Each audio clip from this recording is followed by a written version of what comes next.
তো hello guys, আপনারা কিন্তু একটি নতুন সমস্যায় পড়ে থাকতে পারেন।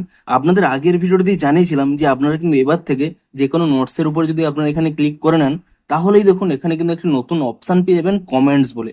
কিন্তু আপনারা যখন এখানে নোটসের উপর ক্লিক করে নিচ্ছেন, এই কমেন্টস অপশনটি কিন্তু আপনারা পাচ্ছেন না। তো আপনাদেরও যদি এই প্রবলেমটি হয়ে থাকে, আপনারা এই অপশনটিকে কিভাবে আনবেন সেটাই জানাবো আজকের এই ভিডিওটিতে। তাই জন্য কিন্তু পুরো ভিডিওটি অবশ্যই দেখতে থাকুন। তো তার আগে ভিডিওটিকে অবশ্যই একটি লাইক করে দিন, এবং এই চ্যানেলে যদি আজই নতুন এসে থাকেন, এখনই চ্যানেলটিকে সাবস্ক্রাইব করে রাখুন এরকম নতুন নতুন ভিডিও দেখার জন্য। তো সিম্পল দেখুন, আপনাদের যদি এখানে ইনস্টাগ্রাম নোটস এই কমেন্টস অপশানে না পেয়ে থাকেন, সিম্পলি কি করবেন, আপনারা কিন্তু প্রথমে এখানে ইনস্টাগ্রাম অ্যাপ থেকে ব্যাক করে নেবেন এবং তারপর এখানে ইনস্টাগ্রাম অ্যাপটিকে ট্যাব এন্ড হোল্ড করে নেবেন। তাহলে কিন্তু এখানে একটি অপশন পেয়ে যাবেন অ্যাপ ইনফো বলে। আপনি এই অ্যাপ ইনফো অপশানে ক্লিক করে নেবেন এবং তাহলেই দেখুন প্রথমে একটি অপশন রয়েছে ফোর স্টপ বলে। আপনি এই ফোর স্টপ অপশানে ক্লিক করে নিয়ে এখানে কিন্তু প্রথমে ফোর স্টপ করে নেবেন এবং তারপর এখানে স্টোরেজ ইউজেস এই অপশানে ক্লিক করে নেবেন এবং এখানে একটি অপশন রয়েছে ক্লিয়ার ক্যাচ বলে। আপনি এই ক্লিয়ার ক্যাচ অপশানে ক্লিক করে নিয়ে এখানে কিন্তু ক্লিয়ার ক্যাচটি করে নেবেন এবং তারপরে কিন্তু আপনারা এখান থেকে ব্যাক করে নিয়ে এখানে কিন্তু প্লে স্টোর অ্যাপটিকে ওপেন করে নেবেন এবং এখানে সার্চ করে নেবেন ইনস্টাগ্রাম বলে। এবং ইনস্টাগ্রাম বলে সার্চ করে নিয়ে এখানে কিন্তু চেক করবেন যে এই অ্যাপের কোনো নতুন আপডেট এসেছে নাকি।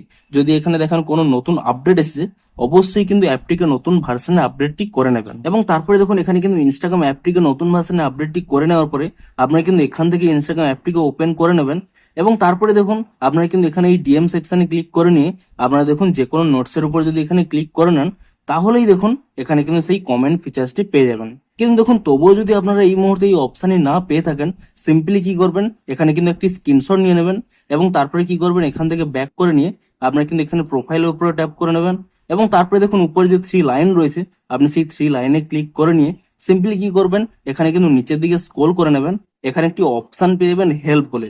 আপনি সেই হেল্প অপশানে ক্লিক করে নেবেন এবং তাহলেই কিন্তু এখানে একটি অপশন পেয়ে যাবেন রিপোর্ট এ প্রবলেম। আপনারা কিন্তু এখানে এই অপশানে ক্লিক করে নেবেন এবং তারপরে দেখুন আপনাদের নিচে যদি এই অপশানটি অন থাকে, আপনারা কিন্তু এই অপশানটিকে এখানে অফ করে নেবেন। তাহলেই কিন্তু এখানে অপশান একটি পেয়ে যাবেন রিপোর্ট প্রবলেম বলে। আপনারা কিন্তু এখানে এই অপশানে ক্লিক করে নেবেন এবং তারপর এখানে ইনক্লুড অ্যান্ড কন্টিনিউ এই অপশানে ক্লিক করে নেবেন এবং তাহলেই দেখুন ডিরেক্ট কিন্তু একটি স্ক্রিনশট চলে আসবে। আপনার এটিকে প্রথমে কাট করে নেবেন এবং তারপর এখানে যে আপলোড অপশান রয়েছে, এই আপলোড অপশানে ক্লিক করে নিয়ে এখনই যে স্ক্রিনশটটি তুলে নিয়েছিলেন সেই স্ক্রিনশটটি কিন্তু এখানে আপলোড করে দেবেন এবং তারপরে কি করবেন, আপনারা কিন্তু এখানে একটি প্রবলেম টাইপ করে দেবেন। আপনাদের যে প্রবলেমটি হচ্ছে সেই প্রবলেমটি কিন্তু এখানে টাইপ করে দিয়ে উপরে দেখুন একটি কিন্তু সেন্ড অপশান রয়েছে, আপনি কিন্তু সেই সেন্ড অপশানে কিন্তু এখানে ক্লিক করে দেবেন। তো এভাবে কিন্তু আপনারা ইনস্টাগ্রাম অ্যাপটিকে রিপোর্ট করে দিন, তাহলেই দেখবেন 1 থেকে 2 দিনের মধ্যেই ইনস্টাগ্রাম অ্যাপের মধ্যে একটি নতুন আপডেট চলে আসবে এবং সেই আপডেটটি করে নিলেই আপনাদের কিন্তু এই প্রবলেমটি ফিক্স হয়ে যাবে। তো ভিডিওটি যদি একটুও হেল্পফুল বলে মনে হয়, অবশ্যই একটি লাইক করে দিন। দেখা হচ্ছে আরো কোনো ইন্টারেস্টিং ভিডিওর সাথে। Thanks for watching.